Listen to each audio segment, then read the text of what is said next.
Right, in today's review we'll be looking at a Hornby locomotive, and this locomotive is a film star, and this is Hogwart's Castle or OLTON Hall, but I've got the Hogwarts Castle version. Like I said, this is a Great Western Hall class. The product code you need for this one is R3804. It came out around 2019-2020. The era for this one, because it's preserved, is era 11, which is from 2014 onwards to the present day. It's in the Hogwarts maroon or red livery. The motor, it does have a 3-pole motor and it does have a flywheel. So let's get into it and see what it's all about, shall we? So before we get on to the detail parts and what you get with the loco, I just want to talk about the outer sleeve of the model with packaging. And the outer sleeve is not your typical Hornby colours. It is actually a Harry Potter one with Harry Potter on there himself, with some news articles in the background, and then we have a picture of the model. At the top of the sleeve we have the Harry Potter writing, again with the Hornby branding, as well as newspaper articles. Then on the back it tells you what you can get. It also says that there is a DC fitted version, and we have the numbers of the coaches. You can collect all 4 of these coaches. Again, you have the snowy owl on here, as well as the crest for one of the schools, I believe. So yeah, it's a little bit different to the usual Hornby sleeves. So let's start with the detail pack you get. The detail pack is small. You get your front coupler for it. It's an M1, you just push fit it in, and you get painted drain cocks. That's all you get for the locomotive to add yourself.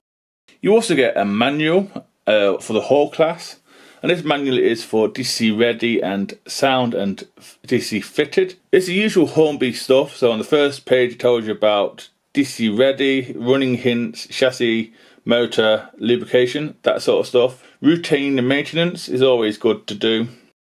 Then on the centre pages you get 5 sections. You get where to lubricate, which are the wheel axles of the rods and inside the wheels as well. It's all painted out in red, so I picked out in red so you know what to do. Tells you about body removal, which you have to remove the front bogie to get to the screw, and it should easily lift off. Same for the tender, it tells you where to undo, and the tender top should come off. You have your close coupling section where you can move it to different parts. Both ends of this is screwed in. You also have your assembly again, it's the plug, and DC ready is in the tender. Then on the final page, or the back, you get about the brake rigging, which should be already applied because it's none in the detail bag. Spare parts, TV processor, some do with TV anyway, and the usual Hornby warnings and important information, and some contact information at the bottom. Now as we move on to the front of the locomotive, we do have a NEM pocket for your front coupler, which is in the detail bag. We also have some guard irons to knock stuff off the tracks. The buffers themselves are metal, but they are unsprung, which I don't bothers me if they're sprung or not. Preferably unsprung are better for me. The buffer beam and shanks themselves are in red. The buffers themselves are, and the shanks are separately applied. We have lots of rivets on there. We also have I think it's a steam pipe or vac pipe applied in 2 different colours. So we've got the top half in black and the bottom half in red. And we have a separately applied hook as well, and a few rivets dotted around. Moving up a little bit slightly here, we do have the Great Western style lamp irons, and we have 3 of them in the usual places. There's also a few rivets dotted around on the running board at the front. We do have a step at the front of the locomotive. Before you open the sprint box door, there is a step there. And in front of that step, there is a working light on DC or analog, and also if you fit it with DCC as well. So it works on both, and it's quite bright, and I quite look forward to seeing it run. We have a separately applied dart, or it looks separately applied anyway, or part of it does, and it looks quite nice from here. We have the number of the locomotive, which is 5972. We also have a train board fitted at top, and this one is obviously the Harry Potter one. Hogwarts Express with the lovely crest at the top, and it's printed pretty well if I'm honest with you. And then behind that we do have a handrail for the crew like you would on any locomotive. Then at the top again we do have the usual chimney as well, which is the Great Western style. So let's move on to the side of the locomotive. Both sides of the locomotive are the same, but the other side has a few differences to this side. So let's start with the differences. So around the other side, we do have some separately applied handrails and grabs. Also, we have a steam pipe as well around there, which is correct to the class and the locomotive in real life. We also have a metal reversing rod. That being the Great Western is on the correct side. And I think there's also, just below that, when I look at it, you can see another glistening metal piece down below on the running board. I believe that there is correct as well. There may be a few other differences that side to this side, like sanding pots, oiling pots, that sort of thing. And there may be some differences to the running motion that's not around this side.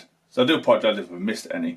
So this was designed by Charles Collett, and it is a Hall class. So that makes it a 460 under the Great Western. The cylinders themselves are lined in, I think it's red, black, red, lining in a square shape. All the wheels have had their axles covered up, and the wheels themselves are black. All the motion is metal, and it looks correct. There's also down there some sanding gears, sanding pipes, and brake shoes as well. And also the brake rigging is there too. Like I said, this is Great Western. This is a Collett design.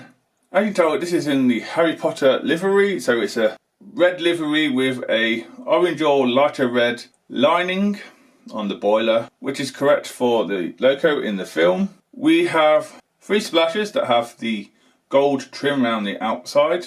We also have no inside motion on this model. It's just a black slab, is the only way to describe it. So there's no inside motion, which is a shame, but are you really going to see it going around? Not really, because it's not as big as the 28XX or the 38X that Hornby did. So you're not really going to see it, but it would have been nice. Like I said, this is Hogwarts Castle. I am unsure if the nameplate is separately applied or etched. When I feel it, it does feel like a few indents on there, but that could be my brain playing tricks on me. And again, that is crisply done. Same with the lining. The lining is crisply done on the boiler. Around the chimney area, we do have a steam pipe going from the chimney / boiler down to the cylinders. And there's a tiny black handrail that goes all the way around the boiler and the outside of the locomotive.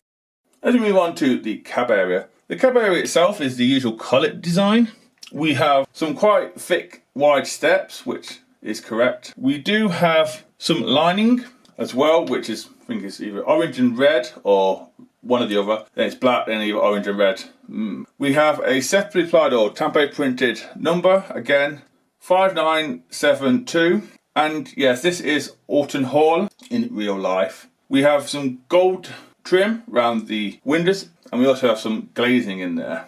The glazing is a bar, I believe, and we have a separately applied handrail going up the side too. There's also glazing in the front windows as well. Now on to the cab details.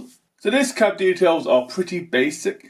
It doesn't have flickering firebox. It also doesn't have anything painted in there. It's just moulded on a backhead, I believe it's called. If you look closely inside, you can see that there's a drop down for the fire, which I think is correct for the class. There's also a glazing bar in there as well, but the glazing on the outside is flush. There is no wood flooring in there. It's just plain. And we do have a 4-plate between loco and tender again, which I think is metal and movable.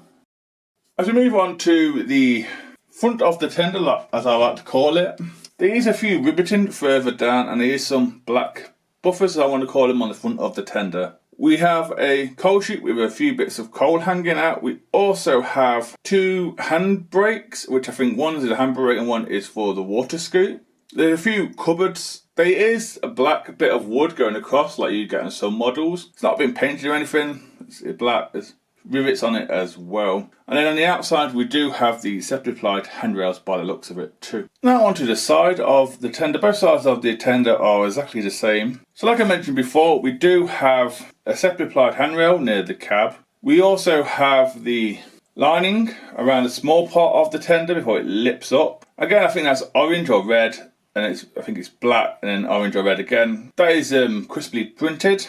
We also have the tender with a few rivets on it as well. In the centre we have the Hogwarts Castle or a Harry Potter style crest on there. Again, that is crisply printed. Then at the far end, I believe the handrail that's there is moulded on, or is part of the moulding. Basically there's no air gap between it. Moving on down, we do have steps at either end.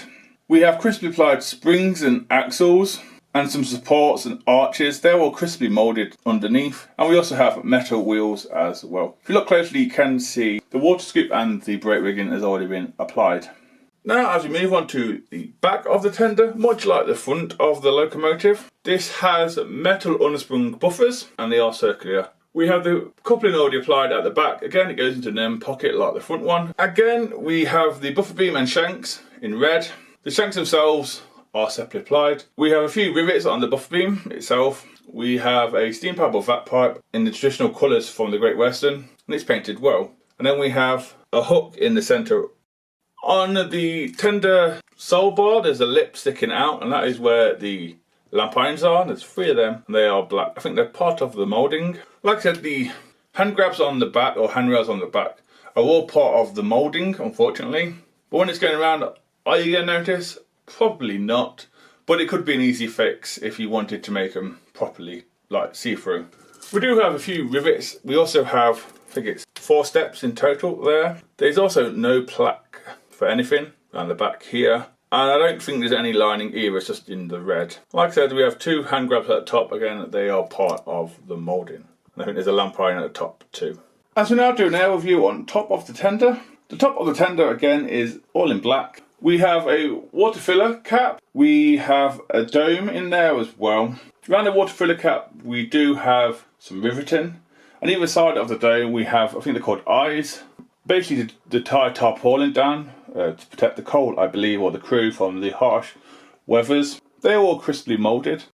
As we move along to the coal load, the coal load itself isn't too bad. I think it's stuck in there, which is a shame. I couldn't get it to move. We also have 2 red fireman tools drawers. I believe they are 4. And if you look closely, you can see a slit down the side. That is where the fireman tools go. And again, you can see the 4 plate from here. You can also see the 2 hand brakes or water brakes I was talking about earlier. And there's coal coming out as well of the chute. I'll do an air review now on top of the locomotive itself. Let's start in the usual place for me, which is the cab roof. The cab roof again is a collet design, like I said. There's no rivets on there, it's just pure black. And I can't spot any rain ducts either. Let's move forward a little bit. We do have moulded on whistles with a shield. And if you look closely, you can see some washout plugs and some bits of lining on top of the firebox, I believe. And the windows do have glazing. Like I said, it is a glazing bar, but it is flush on the outside. As you move on down from this view, you can see a few bits of rivets on the running board. You can also see some lamp irons that used to hold the lamps on travelling, which is a nice touch from Hornby. They are there. I did forget to mention them. Like I said, this is in the Hogwarts red. The lining, I think, is red or orange, and it's either gold, I think, or black. Red or orange on the boiler banding. We do have a gold safety bonnet, and that looks to be separately applied from this angle. On either side of that, you can see the handrails and piping of the model. As we move on down towards the chimney, there's a few rivets around here. So where the boiler banding colour ends, there's a line of rivets. Then we have the copper style Great Western chimney. I'm not sure if there's some mould on detail down there, or it's a screw. We also have a superheater on this as well. Then just in front of all that, we have a line of rivets. And then we come to the headboard and a few more rivets on the cell bar too.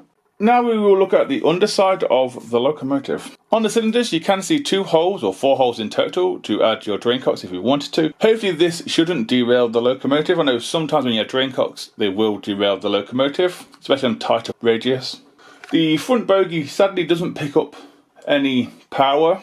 They are just metal wheels. But the 6 driving wheels do have a copper strip on, which is fantastic. We also have the brake rigging already applied to the loco. I think we have 3 or 4 screws to take off the base keeper plate, and I'm 99% sure it's the middle set of wheels that drive the locomotive that's geared. So they will be the ones that you would need to lubricate and clean.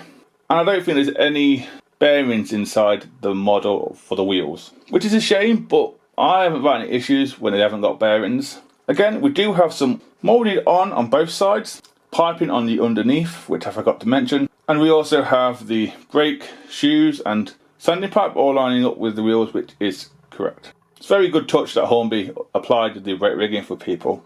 And finally, we come on to the loco and tender connection and the tender from the underneath. This is the old-fashioned usual Hornby loco and tender connection, which is, I think it's a metal or plastic drawbar going across, screwed at either end, which I like. And then we have the wire and plug, which again, I didn't mind, and I still don't mind. In the leaflet you get with it, it does tell you how to carefully undo the plug if you want to do that, and how to undo all your screws for it. Again, I've had no issues with the arrangement that it has on here. You can also see some steps for the loco and the tender too. I'm 99% sure this has all pickups on the tender wheels. I think the middle ones are higher up, but I could be wrong. But even if there's only 4 lots of wheels that are picking up, that's still 10 instead of 12. It's still a good amount. Again, they are done with the copper wire. We have the brake rigging applied, we have a water scoop, then we have the NEM pocket at the end.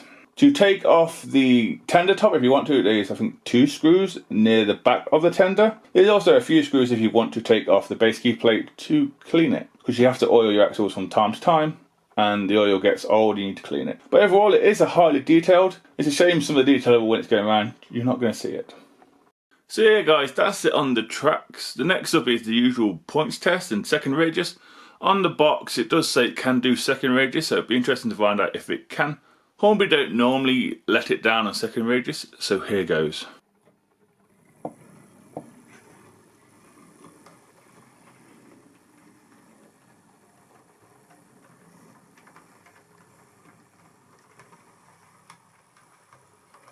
Not bad, this is DC ready. What's that, 21?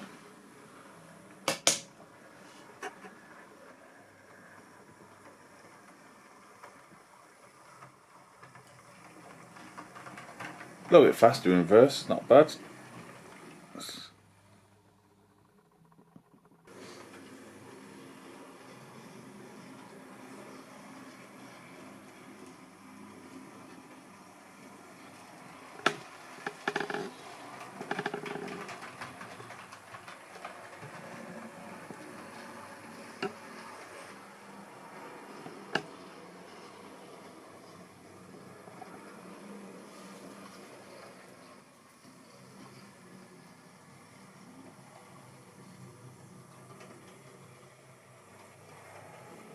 So yeah guys, it managed that points test pretty well. I was quite impressed with it at 21 on the Gauge Master Combi. And as for the second radius, Hornby said it could do it and it managed it. Again, it was a little high for me, it was around the 28 to 30 mark on the Combi. So next up will be some slow speed, and I'll wind up train to pull and I'll see you at the end, so here goes.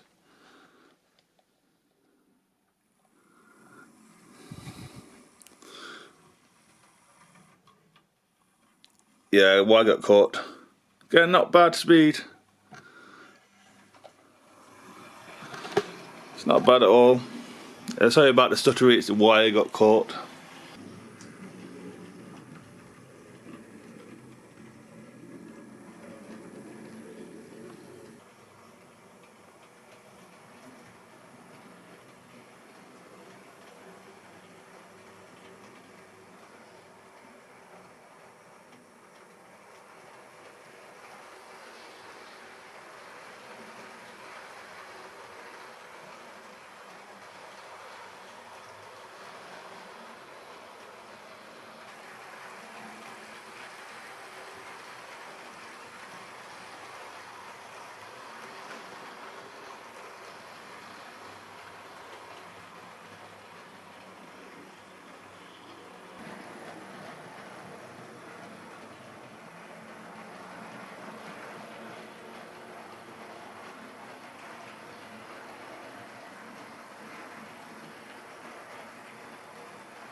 So yeah guys, that's the end of the running session and the review of the Hogwarts Castle by Hornby. Before I give my opinion and price on the model, I'll tell you what it was pulling, which were the old tooled Hornby Mark 1 Harry Potter coaches, and I have reviewed them in the past, so if you want to see it, it should pop up now. And I am glad Hornby corrected the model, because it should be corrected the first time round. Like I said, the price, I got mine from Topps Models, or Topps Trains, and on the box it says £110. I'm 99% sure this is brand new. I can't see any dust on it. Everything was perfect in the box. The wheels didn't look like they'd been ran at all. If you were to get this model, I'm 99% sure everywhere sold out. Hornby definitely have sold out, but everywhere else is sold out. You might, like me, get it from a few lesser known model shops in the country. They still might have the odd one stashed away somewhere. If not, it's down to your usual auction sites. Again, the price depends on the conditions and stuff like that of the model. So the opinion on the model, for me, I've enjoyed the model. It's a good runner. You can do second radius, you can do the point. It does have the light, which I do like the light. Even on a low run, it does shine. So props to Hornby for that. Nothing on my model has fallen off at all or broken. Yeah, okay, it doesn't have a full cab interior, but all the rest of the stuff is correct to the model. I have been to the Wizarding World in Watford. I went for someone's birthday. And yes, it's correct to the real thing. But failing that, I think you can 99% sure get OLTON Hall in many liveries that Hornby have done. So you can get it in this livery with a tweak. You can also get it in its Great Western, its BR, and a few other liveries as well. Again, I'm not too sure on the prices, but like I said, this model for me, I had no issues. It ran perfectly fine. The printing on the logo is crisp. Everything ran, there was no clicking on the wheels. The detail bag was basic, and it's good that they have added the brake rigging, because I always find that a nightmare. For £110, yeah, it's definitely a bargain in this day and age, especially how high a haul would be now. And if I'm honest, it is a Railroad/Railroad Plus model, and I have nothing against them. I have a few, and they are all fantastic. Like most of the detail going around, are you going to see it? Probably not. Like I mentioned, the inside motion on my 38XX and other locos that have like the manners, when they're going around at certain angles, are you going to see that motion? No. Yes, Hornby have missed it, but is it a biggie? No. Is the lack of cab details a biggie? No. Removable cold load? Not really. It could be removable, but I couldn't get it to move. So yeah, for me, I'm glad I got one, the correct one, and it's a superb model. I know everyone's not a fan of these franchises that Hornby do, from the Only Fool stuff to the Beetle stuff, even to the Harry Potter stuff. I know people ain't a fan, but for me, it's a model that I enjoy to run. I've enjoyed to run it in review, and I've had no issues. That was my take on the Hogwarts Castle by Hornby. Hope you enjoyed the video. Please take care and goodbye.